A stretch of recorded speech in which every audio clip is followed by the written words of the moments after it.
Hello नमस्ते दोस्तों, राधे राधे आप सभी को। तो आज की वीडियो बहुत ही प्यारी होने वाली है। वीडियो को पूरा और लास्ट तक देखना है और वीडियो अच्छी लगे तो एक लाइक ज़रूर कर दीजिए और कमेंट करके ज़रूर बताइए। तो यहाँ पे मेरे पास काफ़ी ज़्यादा ब्लाउज़ों का स्टॉक बढ़ा हुआ है क्योंकि अब आ रही है करवा चौथ। तो यहाँ पे श्राद्धों में ही काफ़ी लोग तो श्राद्धों में ही सिलवा के रखवा लेते हैं, बाकी का चेक करेंगे तो बाद में चेक कर लेंगे पहन के, क्योंकि श्राद्धों में नए कपड़े नहीं पहनते हैं। और उसके बाद नवरात्रि में तो आपको पता ही है काफ़ी ज़्यादा दिक्कतें होने लगती हैं कि इतनी ज़्यादा सिलाई आ जाती है, क्योंकि करवा चौथ का बहुत ही कम टाइम रह जाता है और काफ़ी लोग ज़्यादातर श्राद्धों में ही कपड़े सिलवा लेते हैं।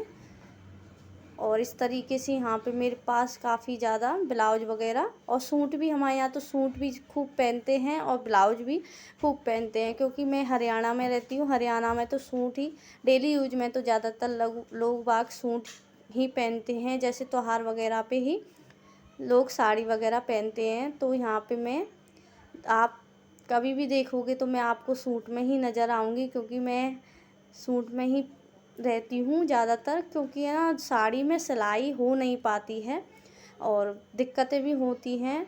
और यहाँ पे मैं बाहर की साइड सिलाई करती हूँ तो बार बार में पल्लू खिसकता है, क्योंकि साड़ियों का जो कपड़ा होता है ना थोड़ा सा बार बार खिसक जाता है।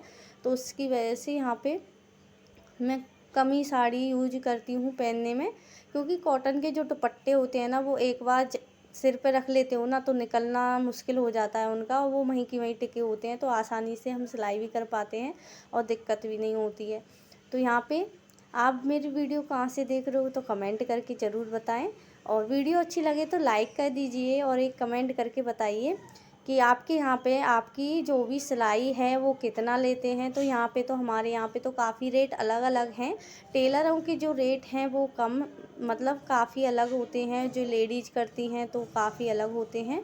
तो यहाँ पे मैं लेती हूँ 250 रुपये सूट के, और ब्लाउज के भी मैं 250 रुपये ही लेती हूँ। यहाँ पे किसी ने मुझसे मतलब कमेंट आया था कि 250 रुपये में हमारे यहाँ पे सिलाई की जाती है, तो इसकी वजह से मैं यहाँ पे ना मैं अभी आपको बता देती हूँ। मैं नॉर्मल जो सूट होता है उसके 250 रुपये लेती हूँ, और जो ब्लाउज वगैरह होते हैं उसके मैंने 250 रुपये ही लेती हूँ यहाँ पे। और अस्तर वाले के और काफ़ी जो लहंगे वगैरह के ब्लाउज होते हैं वो जब हम कपड़ा देख लेते हैं ना उसके बाद ही डिसाइड करते हैं कि इसका हम कितना चार्ज लेंगे, क्योंकि उसमें हमको ये नहीं पता होता है कि हमको इसमें कितनी ज़्यादा मेहनत वगैरह और या कुछ सामान कितना ज़्यादा लग जाता है। तो उसके बाद ही हम उसको सिलने के बाद ही बता पाते हैं कि इसमें कितना पैसा लग जाता है। तो यहाँ पे मेरे जो कस्टमर हैं ना वो बहुत ही प्यारे हैं, कभी भी कोई दिक्कत नहीं होती मेरे कस्टमर के साथ, चिकचिकबाजी बिल्कुल नहीं होती, क्योंकि वो मैं जितना पैसे बताती हूँ, हाँ 10-20 रुपये सब कम करते हैं, पर बहुत अच्छे हैं जो भी हैं, क्योंकि जितना भी वो बोल देते हैं आप अपनी मर्ज़ी से सिल दीजिए, आप अपने हिसाब से जो भी डिज़ाइन वगैरह डालनी है ना आप अपने हिसाब से डाल दीजिए। आप जो भी सिलोगे तो बहुत ही अच्छा सिलोगे। तो यहाँ पे मैं अपनी मर्ज़ी से जो भी मुझे पसंद होता है ना मैं उनके साथ शेयर कर देती हूँ। हाँ बस उनसे इतना पूछ लेती हूँ कि, तो यहाँ पे काफ़ी लोग ऐसे भी मिल जाते हैं कि बहुत ही ज़्यादा चिकचिकबाजी करते हैं कि आप इतने में सिलते हो, हमारे यहाँ तो इतने में सिलते हैं आसपास की। तो यहाँ पे मैं जो मेरी कॉलोनी है ना मैं तो उनके 1 या 2 घर होते हैं उनके ही सिलती हूँ, बाकी के जो मेरे पास के जो कस्टमर हैं ना वो दूर दूर से ही ज़्यादातर आते हैं और बहुत ही अच्छे हैं और बहुत ही मुझे सपोर्ट भी करते हैं। तो यहाँ पे इस तरीके से मैं सिलाई करती रहती हूँ और अच्छा काम चल रहा है।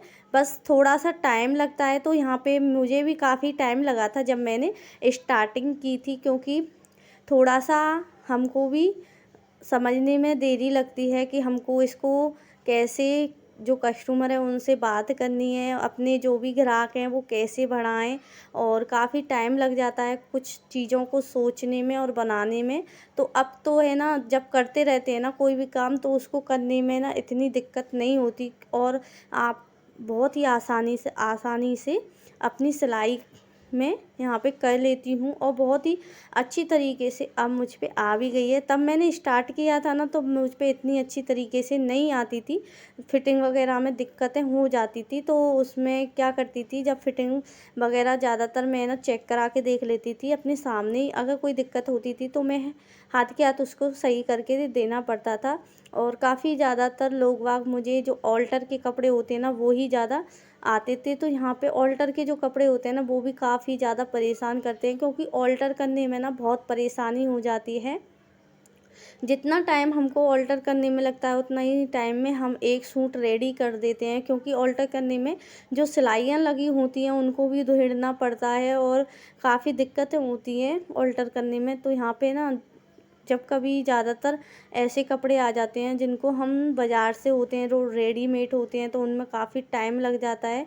काफ़ी सूट में तो ऐसा होता है कि पूरा ही सूट को स्टिच करना पड़ता है दोबारा से उधेड़ के। तो यहाँ पे काफ़ी दिक्कतें होती हैं ऑल्टर करने के लिए।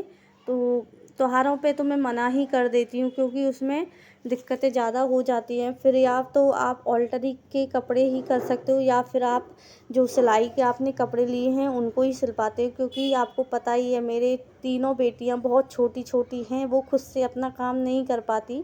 हाँ, बड़ी बेटी है थोड़ा सा बहुत कर लेती है अपने आप से, पर जो छोटी दोनों बेटियां हैं ना वो अपने आप से नहीं कर पाती।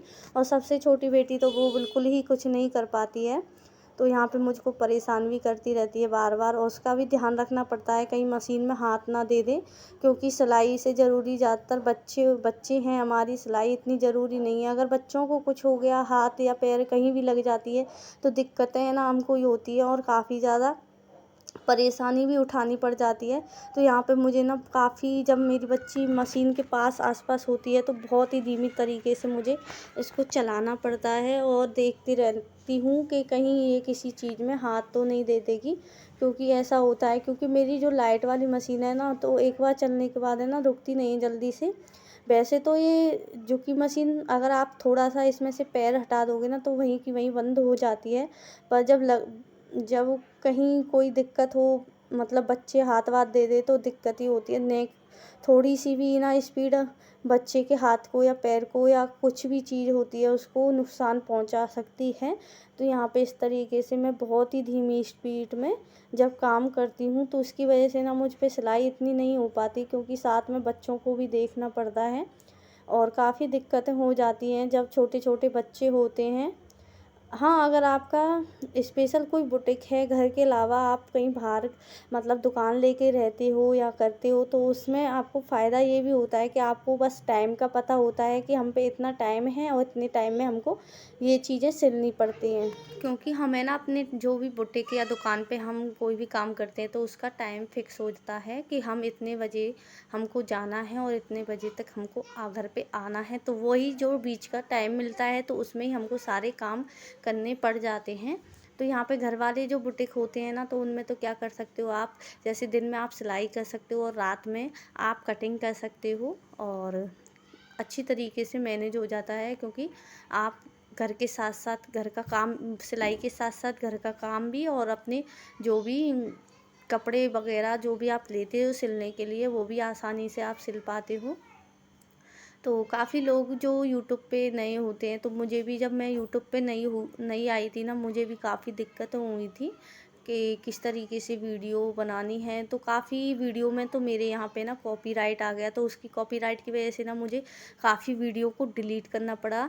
और काफ़ी जो हमको दुख होता है, क्योंकि लंबी जो वीडियो होती हैं और उसका नेट भी है ना काफ़ी खर्च हो जाता है और उसके बाद भी कॉपीराइट आ जाता है ना, तो दिक्कतें इतनी हो जाती हैं। और कॉपीराइट आने से डर भी लगा रहता है कि कहीं हमारा चैनल बंद ना हो जाए और कहीं हमारे चैनल में कोई दिक्कत ना आ जाए। तो उसकी वजह से ना बहुत चीज़ों को हमको ध्यान में रखना पड़ता है। हमको गाने भी है ना बहुत सोच समझ के लगाने पड़ते हैं। तो यहाँ पे ना मेरी कई वीडियो पे ना कॉपीराइट आ गया था, इसकी वजह से मैं ना वीडियो में अब कभी भी मतलब गाने वगैरह नहीं डालती, कोई भी टून नहीं डालती हूँ, क्योंकि मैं ज़्यादातर अपनी वॉइस ओवर ही करती हूँ जिससे कि मेरे चैनल पे कॉपीराइट ना आए। क्योंकि कॉपीराइट आने से और कॉपी स्ट्राइक आने से कहते हैं चैनल बंद हो जाता है, ज़्यादा कॉपीराइट आने से भी दिक्कतें होती हैं। तो यहाँ पे मैं ज़्यादातर तो अपनी जो भी है ना मेन वॉइस ओवर उसको ही यूज करती हूँ, ना कि मैं इसमें कोई भी म्यूजिक वगैरह लगाती हूँ। तो यहाँ पे काफ़ी वीडियो में मैंने म्यूजिक लगा रखा है, उन पे तो कॉपीराइट नहीं आया है। तो वो मैंने बहुत ही एक ऐप से लिए थे, वो मुझसे डिलीट हो गया था। उस वाले ऐप से ना जो मैंने म्यूजिक लिए थे ना, बिल्कुल भी कॉपीराइट नहीं आता था उनमें, आप कोई भी म्यूजिक ऐड करके लगा सकते थे। तो यहाँ पे मुझसे वो वाला डिलीट हो गया था, और यहाँ पे मैंने कुछ भी जो भी डाउनलोड किया था ना वो डिलीट हो गया था। तो इसकी वजह से अब मैं ज़्यादातर अपने आवाज़ का ही यूज करती हूँ। और यहाँ पे इस तरीके से, तो यहाँ पे मेरे पास एक कमेंट भी आया था कि सलवार की कटिंग और स्टिचिंग आप बताइए। तो यहाँ पे मेरा वो मैं आपको नहीं बता पाई, क्योंकि मेरे पास है ना सलवार का कोई भी ऐसा कपड़ा नहीं आया जिस पे आपको मैं कटिंग और स्टिचिंग करके बताऊं। और मैं भी बहुत ही कम सलवार का यूज करती हूँ। अगर कोई भी सलवार का कपड़ा आता है तो यहाँ पे मैं आपको ज़रूर कटिंग और स्टिचिंग दोनों साथ शेयर करूँगी। अगर आपको अफ़गानी सलवार सिलनी है और काटने का तरीका सीखना है तो आप मेरे चैनल पे आप जाकर देख सकते हो। मैंने कटिंग की वीडियो शेयर की हुई है, और स्टिचिंग की वीडियो भी मैं बहुत ही जल्द से जल्द आपके साथ शेयर कर दूँगी। तो प्लीज़ आप चैनल को सब्सक्राइब कर लीजिए, और चैनल को जितना हो सके आप ग्रो कराइए, क्योंकि आपके मदद के बिना है ना कुछ भी संभव नहीं है। जब तक आप हमारी मदद नहीं करोगे तब तक हमारा जो चैनल है वो भी ऊंचाइयों तक नहीं जाएगा। तो बस इतना ही अनुरोध है कि आप मतलब कि जितना मैं अब सिलाई में जैसे धीरे धीरे आगे बढ़ी हूँ ना, ऐसे ही आप सपोर्ट कीजिए कि मैं यूट्यूब पे आप धीरे धीरे मुझे सपोर्ट कीजिए। ज़रूरी नहीं एकदम से आप ऊंचाइयों तक ले जाइए, क्योंकि मेहनत हम करते हैं, और जब मेहनत का हमको है ना फल नहीं मिलता, काफ़ी दिन हो जाते हैं ना, तो थोड़ी सी मायूसी भी आ जाती है, और थोड़ा सा मन करने वीडियो में मन नहीं लगता है, और इसकी वजह से हमको है ना चैनल भी अपना बंद करना पड़ जाता है। तो प्लीज़ हो सके तो जितना हो सके तो सपोर्ट कीजिए, और वीडियो को आगे ज़्यादा से ज़्यादा। अब हम मिलेंगे आपको नेक्स्ट वीडियो में।